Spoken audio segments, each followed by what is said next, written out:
Terve taas pitkästä aikaa. Oltiin tuossa pari viikkoa tien päällä ja nämä videoiden tekemiset jäi vähän vähemmälle. Kesätyöt alkoi myös, joten on pitänyt vähän kiirettä. Tältä mun arki näyttää tyypillisesti, eli istun koneella ison osan päivästä ja muokkaan kuvia blogiin tai kirjoittelen ja sitten siinä samalla ruudulla pyörii aina sivussa joku YouTube-video tai sarja. Ennen reissuun lähtöä piti käydä palauttamassa kirjastoon kirja- ja hakijavarauksia. Ja mitäs tällä kertaa lähti mukaan?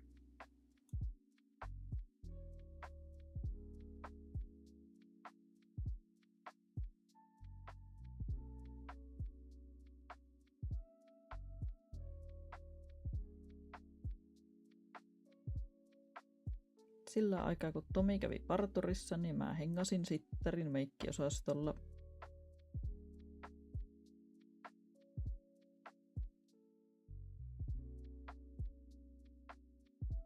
Sitten käytiin kahvilla Espresso Housessa.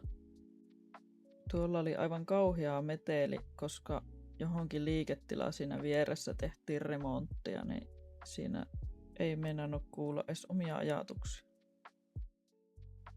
Sitten mentiin Dressmannille ostamaan Tomille uusi puku.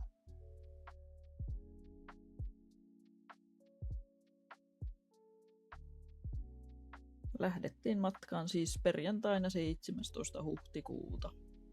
Oli ihan mukava keli ajella.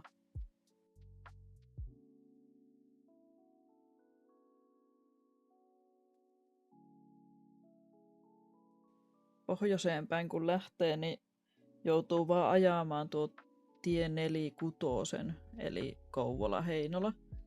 Niin se on varmaan mun inhokkitie kaikista tähän astisista etapeista.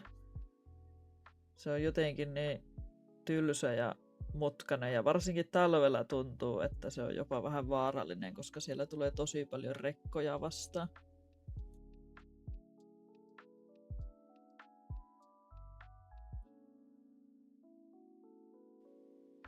Matka meni oikein rattosasti, kun kuunneltiin Justimuksen perustuslaki uusiksi podcastia. Se oli aika hauska, kun vähän ennen kuin saavuttiin Kouvolasta takaisin, niin meillä sitten loppujaksot.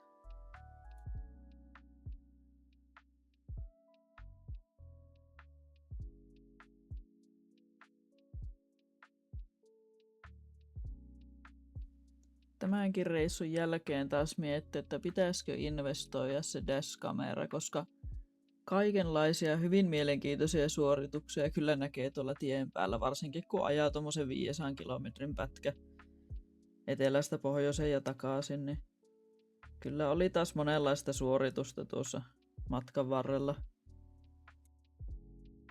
Ei ole vielä onneksi koskaan tarvinnut mitään videomateriaalia miksikään todistusaineistoksi.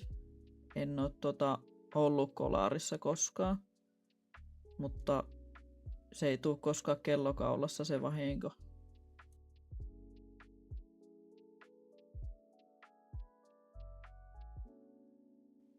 Ensimmäinen pysähdys oli jo Hartolassa, Kuninkaan portilla.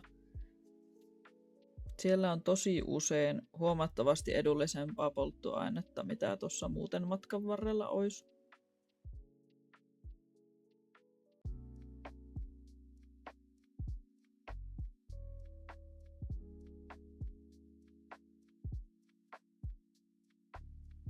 Aina kun pääsee autolla tällaiselle lentokoneiden varalaskeutumistiepätkälle, niin alkaa soida yksi tietty biisi päässä.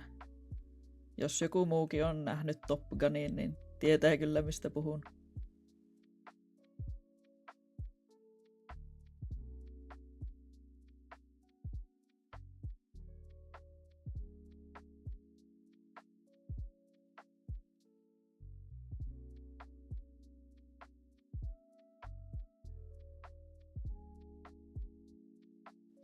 Seuraava pysähdys oli Lintulahdella ja vessasta pystyi kattelemaan maisemia.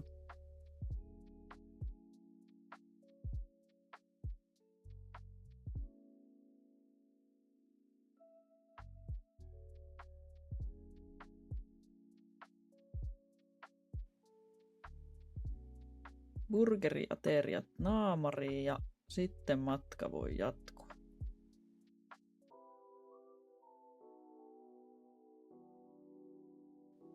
Autoon piti taas tehdä vähän remonttia ja mun tehtävänä oikeastaan oli ojennella työkaluja ja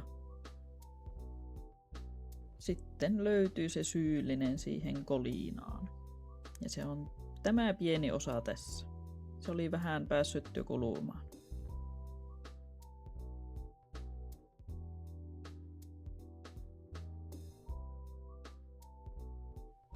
Koska musta ei ollut paljon hyötyä siinä itse remontoimisessa, niin mä sitten päätin järjestellä peräkontin. Mulla on aina vähän turhan paljon tavaraa siellä, niin se kaipaa vähän järjestelyä.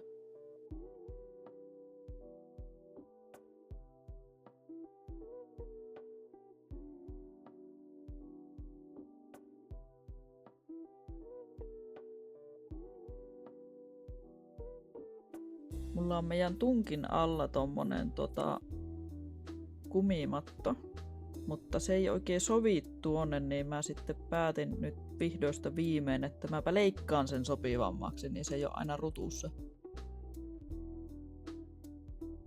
Ja koska mä en osaa napsauttaa mun sormia, niin simsalabim.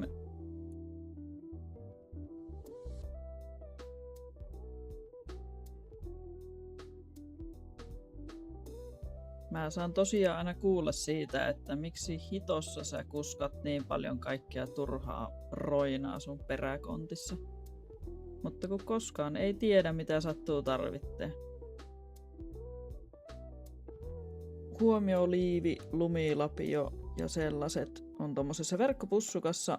Ensiapulaukku on ottanut vähän aurinkoa itseensä, mutta se on parempi pitää tuolla takalla siellä, koska sieltä se on paljon helpommin sitten saatavilla, jos sitä oikeasti tarvii. Siellä on siis avaruuspeitto, sidetarvikkeita, kaikkea mahdollista.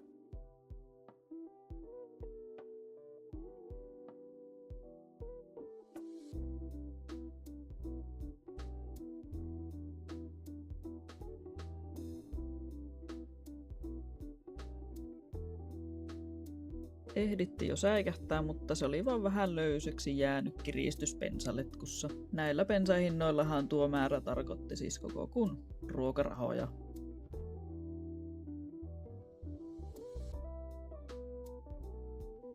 Tarvittiin kesärattaalle vanteita, niin käytiin sitten tuolta Haukiputaan puolelta hakemassa, kun siellä joku möi niitä. Käytiin ajelemassa Virpiniemen satamassa sitten ajankuluksi, kun kerta oltiin seudulla liikenteessä.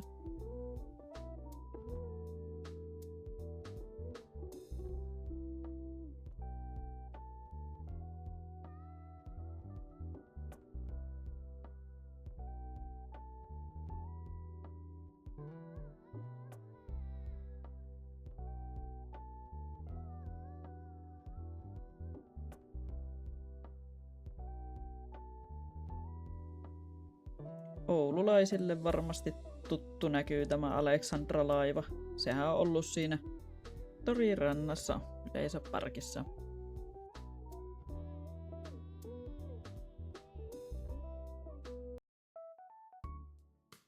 Vastapainoksi sitten autorempalle, niin käytiin äitin kanssa kulttuurikierroksella. Käytiin Oulun kirjakaupalla.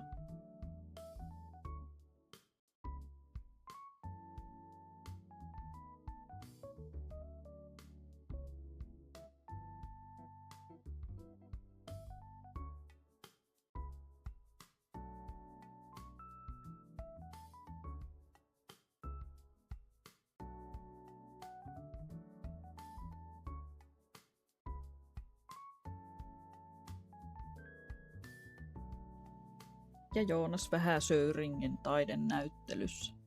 Siitä kirjoitin jo vähän blogiinkin.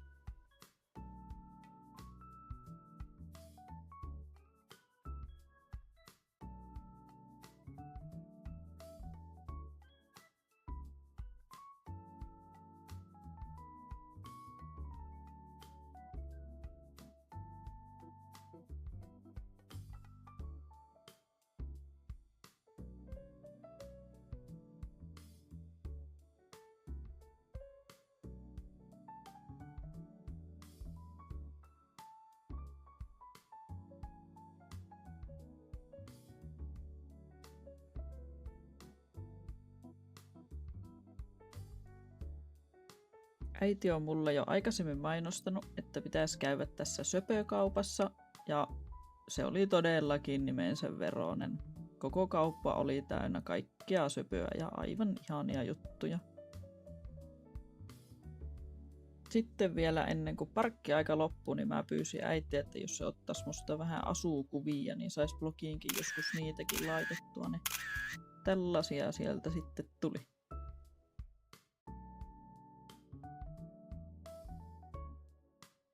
Siinäpä alkas olla meidän Ouluseikkailut paketissa ja on aika siirtyä seuraavaan kaupunkiin.